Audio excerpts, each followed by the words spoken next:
में से बहुत से लोगों ने बिटकॉइन के साथ साथ इथेरियम का भी नाम सुना होगा और बहुत सारे लोगों को ये भी लगता है कि ये बिटकॉइन और इथेरियम सिमिलर है, पर ऐसा नहीं है। विटालिक ब्यूटेरियन एक क्रिप्टो करेंसी रिसर्चर हैं जिन्होंने 2013 में इथेरियम इन्वेंट किया। इथेरियम को डेवलप होने में लगभग 2 साल लग गए और फाइनली 2015 में इसकी टेक्नोलॉजी लॉन्च हुई।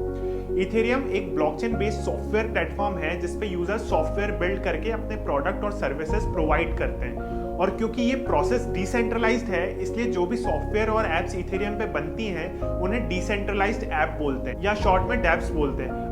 अब बहुत लोग कंफ्यूज हो जाते हैं कि इथेरियम और ईथर एक ही चीज है, पर ऐसा नहीं है। ईथर इथेरियम नेटवर्क की नेटिव क्रिप्टो करेंसी है। अब ईथर भी बिटकॉइन की तरह ही सेम काम करता है और अब काफी लोग ईथर को बिटकॉइन की तरह ही इन्वेस्टमेंट के पर्पज से यूज करते हैं। इथेरियम की मार्केट कैपिटलाइजेशन आज $350 बिलियन है। अब जहां मैं बात करूं इथेरियम की सप्लाई की, वो बिटकॉइन की तरह लिमिटेड नहीं है। जैसे बिटकॉइन 21 मिलियन ही अवेलेबल है, ईथर की सप्लाई हर साल बढ़ती रहती है और इसकी कोई लिमिट नहीं है। अगर इथेरियम की ग्रोथ की बात करें तो ठीक 1 साल पहले अगर आपने इसमें सिर्फ और सिर्फ 6000 इन्वेस्ट किए होते तो वो आज 1 लाख हो जाते। अब आप कमेंट करके बताइए कि ये कितने % का ग्रोथ हुआ। इथेरियम की गवर्नमेंट बैकिंग भी काफी स्ट्रॉन्ग है।